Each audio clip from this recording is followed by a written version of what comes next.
Oh, absolutely. And if we look at, along those lines, if we look at Lenin, if we look at Stalin, if we look at Mao, Pol Pot, all these leaders in the past and how they were great thinkers, but thinking greatly doesn't necessarily make you a just person. No, it doesn't. In fact, these people actually were crazed murderers, in my opinion, because I would agree. and they were incredibly intelligent, except they were using their intelligence for their own self grandeur and delusion. But you have to understand that they firmly believed that they took Darwinism and they essentially then converted that to materialism. So it automatically translated that if one is to believe in Darwin's theory that we came from lower species, then that suggests that there is no need for a creator. So number one, yes, it says that a human being is actually composed only of matter, of atoms and molecules, and energy, and that there is no actual spirit or soul inside of us. And two, the human being is a highly evolved form or species of animal, and there's no difference between the animal and the human being. I mean, you can extrapolate that from how they were applying these theories. And three, in nature and in human society, the only unchanging law is the one that's conflict. So conflicting interests result in struggle, and at the end of any struggle, it is natural, so-called quote-unquote natural, and even necessary that one side loses, suffers, and dies. Four, from the communist point of view, any development that's to take place, for example, for their revolutions to succeed, it's inevitable and even necessary that many people have to suffer or be tortured or that they have to die. I have numerous examples from the communications during those revolutions that attest to the fact that they wanted to make examples of people so that they could scare the masses into submission. And when I was looking over this material, it reminded me of the craziness that's going on in the drug cartels in Mexico, because it was essentially the same idea. During those times of the uprisings in the communist periods, they would hang people and they would do wretched things to scare people.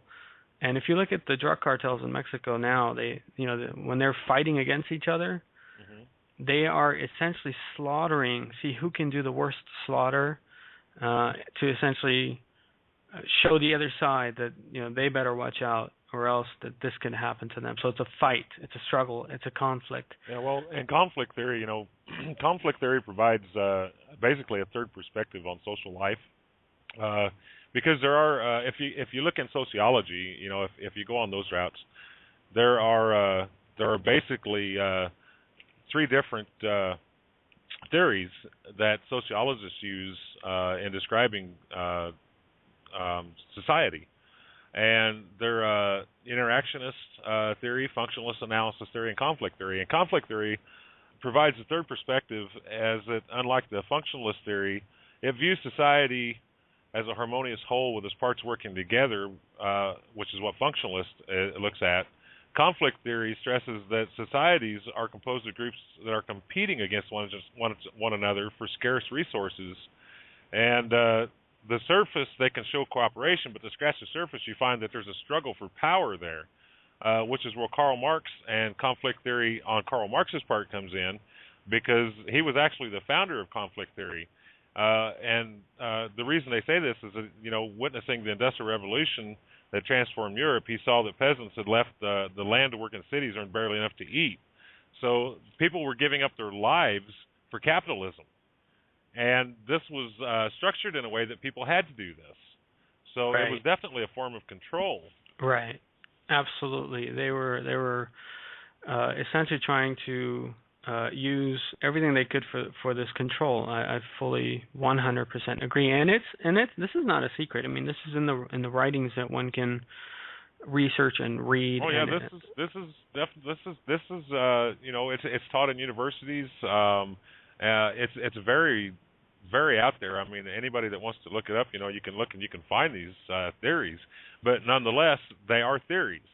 And a theory is a general statement about how some parts fit together of an idea and how they work. It's not it's not stating that these are facts. It's just putting different facts together and saying this is how they could work with one another. Yes, and let me give you, for example, what something that Leon Trotsky wrote, and again, I'm quoting this directly from their work, so that people can listen and understand that these are not some imaginary ideas, that these are real ideas by people who rose and used these ideas in the most bloody way, and we see it prevalent today. Yeah, I want to add to that I'm quoting from James Henslin most of this material.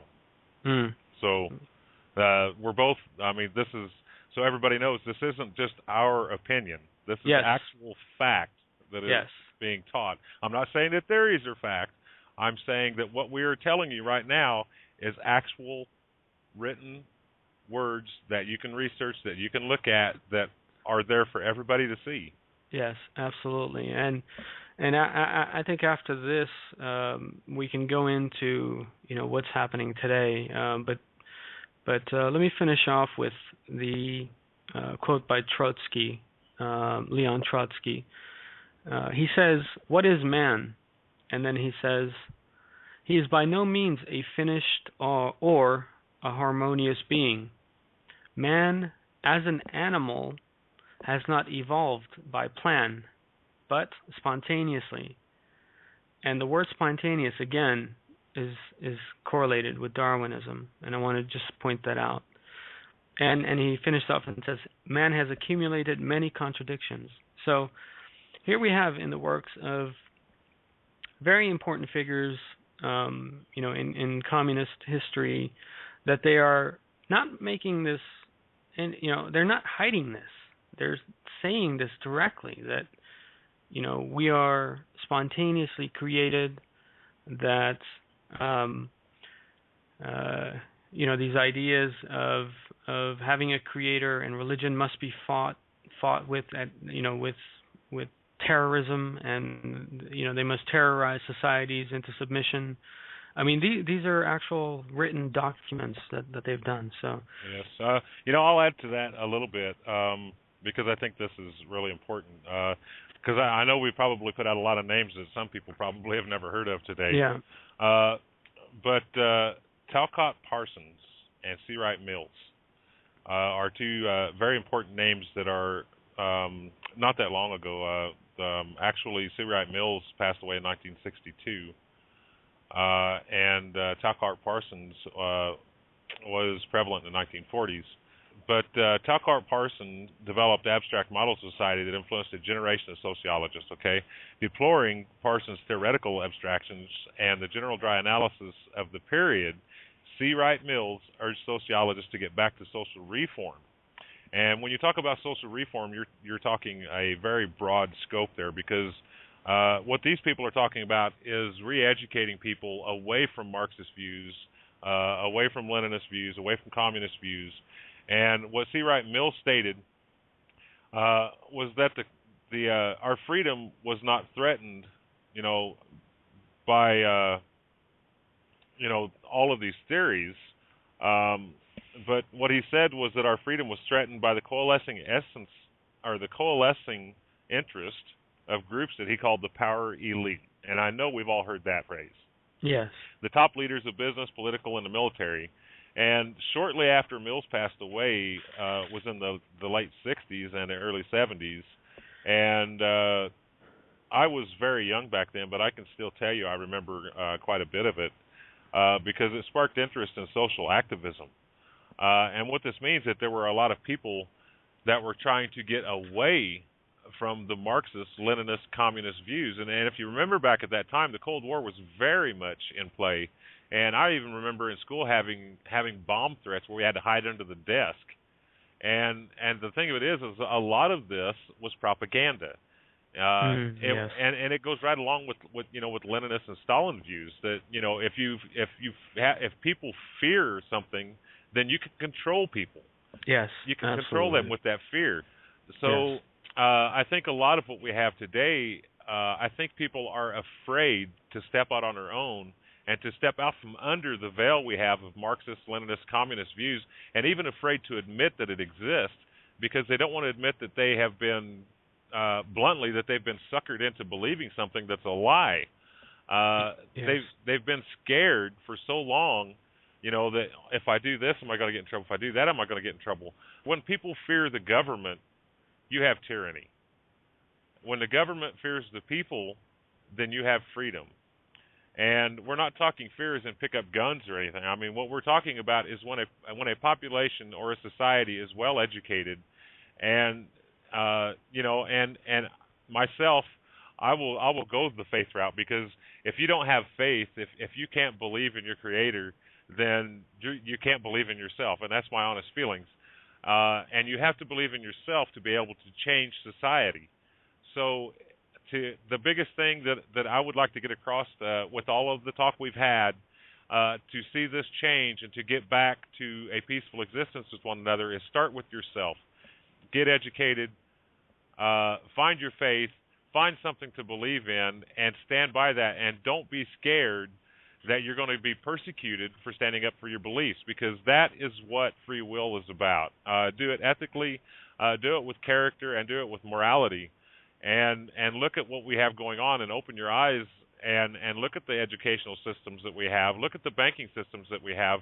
Look at the power brokers that are running the world, and then look at your brothers and sisters next to you and across the globe, and realize that we are all one race, we are all one people, and we're meant to be here to live in peace.